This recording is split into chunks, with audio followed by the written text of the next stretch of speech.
To His Holiness, the High Priest. This seal must be exclusively opened in his presence and with his direct approval. Praise thy Lord.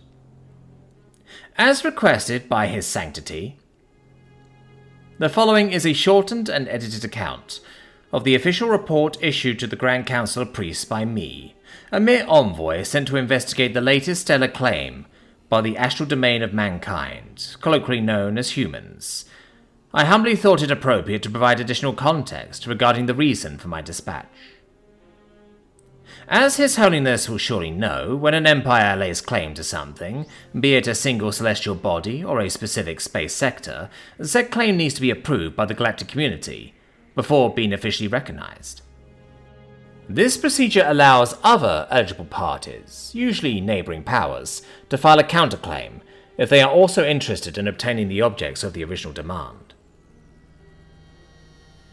When Earth requested full custody of the small exoplanet R1P32MH, no one objected to it initially. But during a meeting of the Grand Council, someone questioned humanity's true intention when acquiring such an insignificant planet, which happened to be halfway from ours and their respective sphere of influence. Given the yearly claim limit allocated to each empire by the terms of the Galactic Power Index, the Terran's choice to request control of R1P32MH, which will be referred to as R1P for practical reasons, was a complete mystery to us, as there are many more valuable assets that remain unclaimed on the star map. R1P does not hold the fuel of a gas giant. It does not contain the resources of a dense iron moon, and it certainly does not have the aesthetic beauty and desirability of many other planets. The air is barely breathable for both of our people, and is too exposed and impractical to serve as a military outpost, let alone a trading post, as the lack of a strong magnetic field makes it vulnerable to severe cosmic radiation, frequent in the sector, and the atmosphere is too thin to stop most meteorites, whose craters litter the surface. The original report provides a more detailed list of unfavorable characteristics. After 3 days of closed-door consultation, the Grand Council agreed to send me, the Archbishop of Lenya, to investigate if this mysterious planet could hold any worth to us, and to uncover any potential scheme by the untrusty humans. Before setting off, I activated my vast network of contacts and informants, and discovered something quite noteworthy. As your sanctity will surely remember, 7 years ago, a severe rebellion, mainly composed of dissidents and disgruntled settlers, was violently quelled by the iron fist of Earth's governmental forces, or so they led us to believe. That is not entirely true. The rebel forces adopted a guerrilla warfare approach, extensively prolonging the conflict.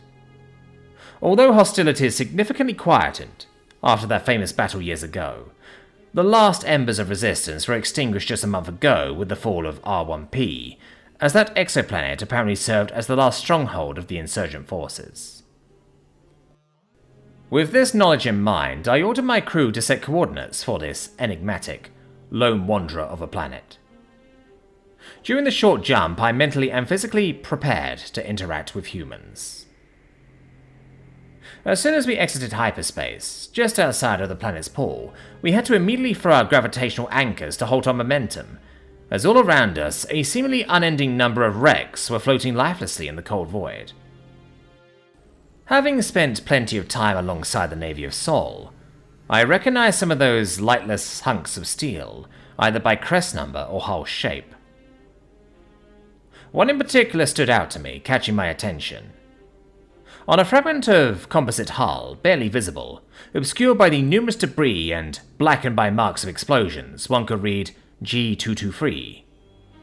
She was a supercarrier from the 7th Grand Fleet. Over 35,000 personnel are required to crew a ship of her class. I witnessed her in action during the war against the Union, credited with 192 kills and over 400 assists. Her presence alone was enough to spread fear and panic in her enemy's ranks. But looking around, one would see, a few hundred meters ahead of us, the deformed frames of ships clearly not of military origin. Those were the rebel starcrafts, repurposed civilian vessels for the most, but among them one could spot the odd captured Navy vessel, repainted and renamed. All around us, a thick, dreadful, macabre cloud of shipwrecks surrounded the planet, shrouding it like an artificial asteroid field, only composed of thousands of mingled and carbonized hulls, all of which were once vessels that served humanity in one way or another. They now only serve as grim steel caskets, with side panels punctured by railguns and latches ripped off by fission torpedoes. Hundreds of thousands of crafts of all shapes and sizes were left slowly drifting, powerless and aimlessly orbiting this forsaken corner of the universe, to be swept from bow to stern by cold solar winds and heavy gravitational waves.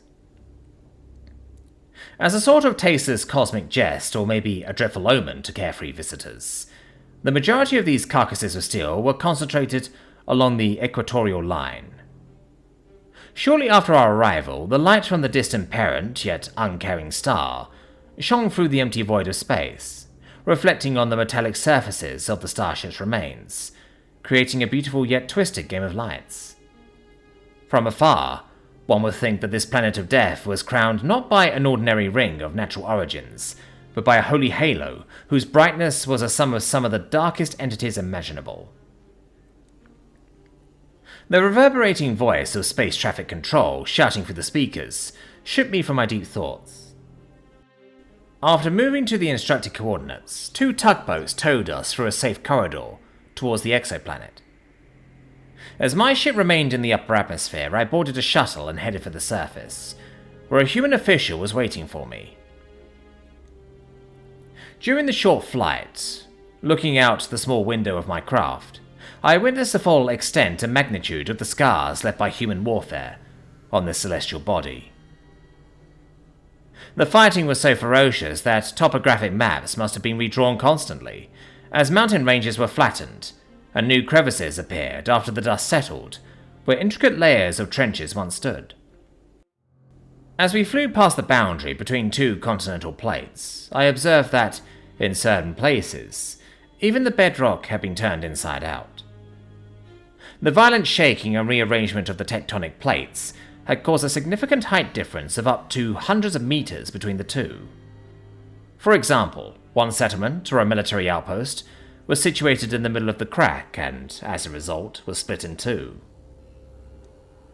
As my shuttle touched down on the last remaining stronghold of the planet, the situation surrounding me appeared bleak. Besides most buildings being turned to dust and rubble, the atmosphere had a spectral quality that I find hard to describe. Constantly shrouded by an eerie and unsettling fog, the command center was perched on top of what I can only describe as a marshy swamp, under the perennial hammering of heavy rains. There, far away from the distant star's light and God's blissful touch, nowhere did I find the pride, might, and arrogance that I have always associated with humans. As I looked around, I saw soldiers slowly and hesitantly trudging forward, staggering and seemingly stumbling with every step. Their eyes were empty and fixed in a forward gaze, as if searching for something in the distance. However, they couldn't seem to find anything to focus on, and the blankness in their gaze remained a disquieting constant. No words escaped their mouths, so their heads ached with screams. 1,000-yard stare is how humans call this condition in common jargon. They use it to roughly describe the condition of some people who have seen and lived through, and I quote, too much. It was troublesome, but at last, after a good half an hour of wandering around broken tents and smouldering barracks, I managed to find my human counterpart, the General. When I reached him, he was exposed to the rain, sitting on the edge of a pillbox littered with the marks of hundreds of rounds. He was silently staring at the foggy horizon, using a sandbag as a pillow. "Good evening, sir. I'm the Archbishop of Lenya," I said lowly, in a respectful voice. As he turned around, I saw his exhausted expression, one that mirrored the void of everyone around me. "Good evening," he replied, in a flat and emotionless tone. The general was a shattered man who seemed no different than the deceased, except for the fact that he still had a beating heart, but even that was up for debate. I felt sorry for him, as well as for his soldiers and the entire situation. However, I had a task assigned by the council, which I was obligated to fulfill. Almost scared to ask, I announced the reason for my visit. "Why do you want this planet?" I inquired, while raising my head to look at all the nothingness of the barren expanse that this space rock had to offer. The general appeared to concur with my statement, as he let out a sad chuckle upon hearing my words. Then he looked at me, straight into my eyes, and spoke with a force and power that I believed he had lost. "Who operated that anti-air battery?" he said, while pointing at a distant object, whose original shape was impossible to discern from the twisted steel burnt to a crisp. I was unable to reply. Robert was the commander who re-enlisted to spare young men's lives, not that his sacrifice changed much. Sam was the gunner who ran away from his family's farm on Mars. Too boring for him. I'm sure he had enough adrenaline during his final moments to make up for a lifetime of growing potatoes. Joe was the spotter who signed up for the armed forces to pay for his sister's college. I'm confident she will jump with joy knowing she won't have to pay a dime for education, thanks to his service. Mark was the loader, barely 20 years old, who enlisted to impress his family and friends. I'm sure they were elated when the postman delivered an empty coffin, wrapped in a blue flag with a fucking medal thrown on top, by some Grand Marshal who could not even be bothered with taking his white gloves off.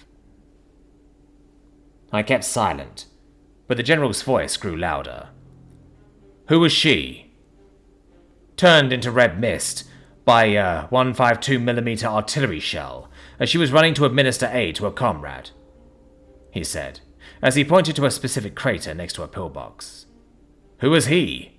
Killed during a rare moment of rest by a kamikaze drone," vigorously exclaimed, as he pointed at a black halo a few meters away. "And who was he, whose last vision before death must have been hypothermia and blood loss, laughing beside him, betting with a pair of dices over who would have the pleasure of taking him first?" he furiously shouted, as he pointed to the unnamed field off in the distance, obscured and concealed by the grim haze. Akin to a dam needing to open its gates after a flood, the man would have released a stream of tears without a doubt, if only he had any left. 28, Archbishop. 28 million men and women died on this damn rock. Counting both sides, 28 million humans died, and 4 million more are reported as missing. Missing where, exactly? Here? Maybe there? This glorified asteroid is too small to get lost on. And where would they even go? No flora or fauna. Not one civilian settlement or mining rig is left standing, and I can assure you no one will come by to rebuild them. There's nothing in here. As a priest, out of habit or perhaps empathy, I extended my arm and offered my ear to console this poor soul. Why are we even here? To fight the rebels? To preserve our glorious species? They wanted to avoid taxes and do their own things. Fine, who cares? It does not matter how it all started and what they did. History will just remember them as violent terrorists, even if that is far from the truth.